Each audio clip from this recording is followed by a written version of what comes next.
Hey Magic fans, it's Paul from the Let's Talk Magic podcast, formerly the Orlando Magic UK, here with your game day preview of regular season game number 17 for the Orlando Magic. We are at home in the Amway Centre taking on the Charlotte Hornets, looking to extend our current 6-game winning streak. Venue, as we say, is the Amway Centre. Tip-off time for the UK is 11 p.m, 6 p.m. for our friends in Orlando. And to watch here in the UK live or on demand, you will need an active NBA League Pass subscription. That's going to be the only way, unfortunately, to see it, unless you know 1 or 2 hockey streams sort of thing. Let's talk about the Magic first of all. Season record 11-5. As I say, we've won the last 6 straight. Home record stands at 6-2, and we are tied second in the East. We are standing second in the East, tied second through fourth with Milwaukee and Philadelphia. Don't forget, they are 2 of the most favoured teams at the start of the season within the East, and we are tied at this point in time with them. Points per game, slowly improving. We are seeing 111.6 points per game scored by the Magic, which is now 21st in the league. And we are conceding a much lower 106.8 points per game, which is the 3rd best figure for conceding points. Offensive rating is 23rd. Defensive rating has stood solid at the number 1 spot. Really good to see. We'll come on to those defensive statistics in a moment. They are stunning. The Magic have found a rhythm and improved statistics on the offensive play over recent weeks though. On the season so far, we are now seeing shooting of 30.3 3-pointers per game. Had to get through that one. I made a couple of mistakes, I'm not going to lie. And we are making 10.3 of those shots per game, which is a success rate of almost 34%. However, this team are best when attacking inside the arc, making 53% of our 2-point field goal attempts. That efficiency is much higher when we are attacking the rim, where the Magic are 6th in scoring points in the paint. We are taking 53.6 points per game in the paint. We remain 1st in the league for free throws attempted, and we are 4th in free throws made. We converted 335 of the 440 attempts that we've taken so far this season, and Orlando still lead the league in points off of turnovers and in second chance points. The latter category, the second chance points, is assisted by the willingness of this team to battle, and it's boosted by our size, and it's seeing the Magic 8th in taking offensive rebounds down. Coming to the defensive statistics, as I say, some of these are absolutely incredible. I apologise, I'm going to keep looking down because there are a good number of them, but I want to read them right because they make amazing reading. On defence, Orlando excel. Jalen Suggs has the 5th best defensive rating in the NBA. The stats, as I say, are impressive. The Magic are 2nd for steals made per game. The intensity of our defensive pressure sees the opponents turn the ball over against us at the highest rate in the league. The Magic are conceding the 2nd fewest total field goal attempts, 3rd fewest baskets conceded, 2nd fewest opponent offensive rebounds, 3rd fewest opponent defensive rebounds, and finally the least total opposition rebounds and assists. This is where the effort is, and this is where this team is building from. They are also tied 2nd in the league for the fewest opponent second chance points and are only conceding 46 points in the paint per game. That's the 8th fewest in the NBA. The scoring still led by Paolo with 19.6 points per game, followed closely by Franz with 18.9.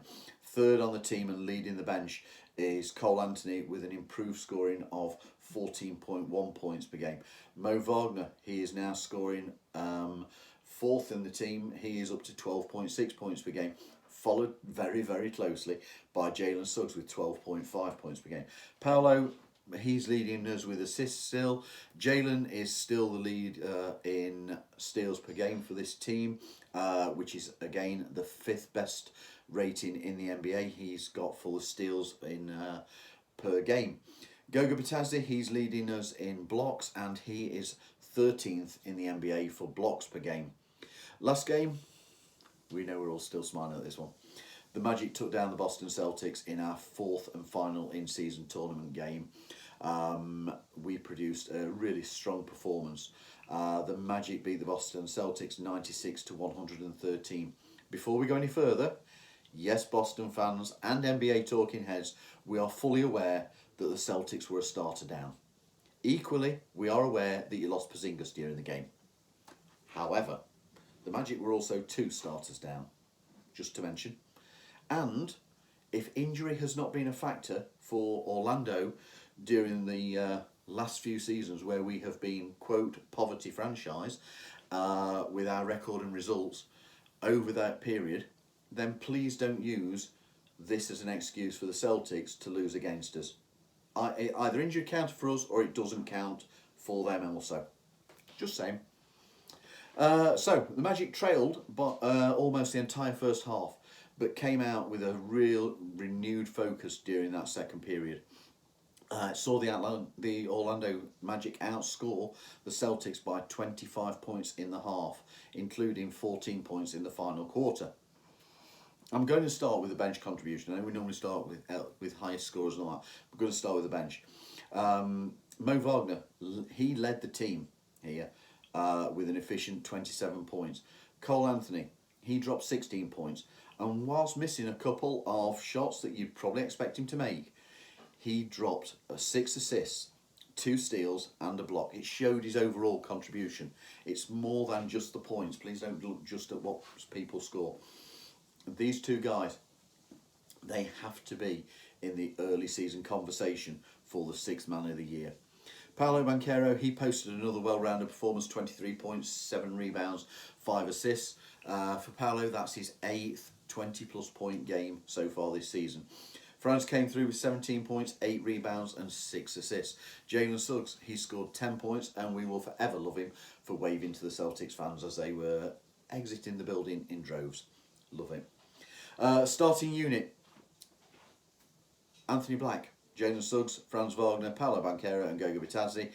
From the bench we saw Cole Anthony, Gary Harris, Jonathan Isaac, Mo Wagner and Joe Ingles. Also Caleb Houston came out and played 8 minutes. Very valuable on defence. Whilst he didn't score, he was a solid contributor on the defensive end. Tonight, there's no change in the Magic injury report. Markelle Fultz remains out due to the left knee. Wendell Carter Jr., he's due to be re-evaluated fairly soon from the fractured left hand middle finger, but he could be out until the New Year, as we've said before. Jet Howard, he's away with the G League. He's been assigned to the G League team. Therefore, he is also unavailable, as is Trevelyan Queen.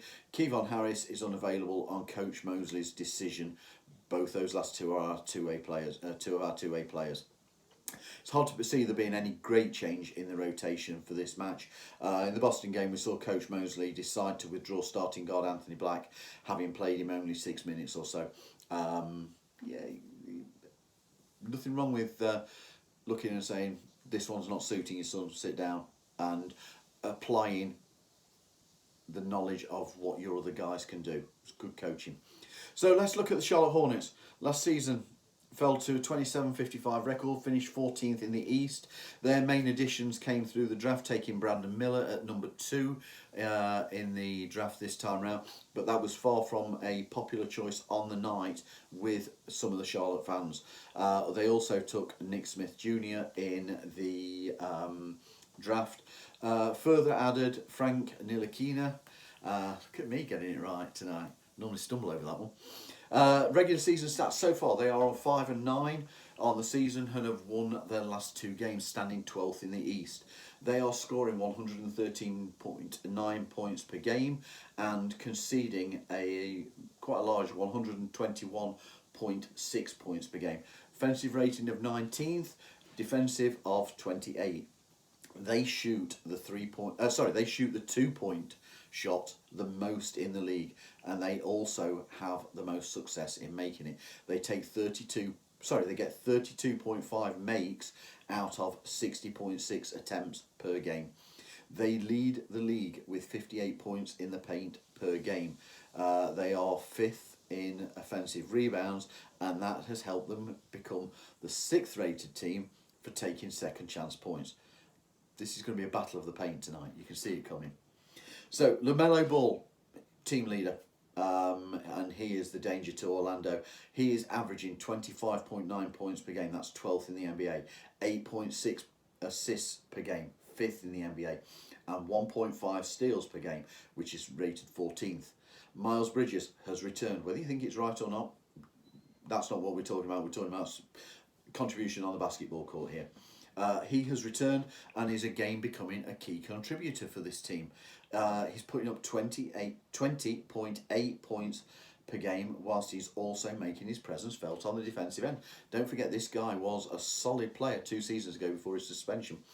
Terry Rozier, he is their third player contributing in excess of 20 points per game, contributing 22 points per game. Last time out, the Hornets took a home court 114-117 victory over the Washington Wizards. The Hornets had trailed by as many as 13 points going into the final quarter. It was a 39-point last 12 minutes that saw them secure the win. LaMelo Ball hit 34 points, 13 assists for a double-double. He made key free throws in the down the stretch as well. Miles Bridges, he followed LaMelo Ball with 33 points and 10 rebounds for another double-double. Starting 5 was LaMelo Ball, Miles Bridges, Brandon Miller, Gordon Hayward and Mark Williams. JT Thor, Bryce McGowans, Ish Smith and Nick Smith Jr. came from the bench. Theo Maledon was available but did not play. Tonight the Hornets are somewhat hit by injury. Terry Rozier and PJ Washington are both listed as day-to-day but probable. Definitely out are James Bouknight, Cody Martin, Nick Richards and Frank Ntilikina.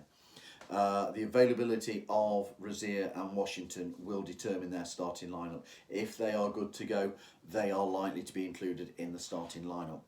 Head-to-head, 118 regular season games played, and the score stands absolutely level at 59 each.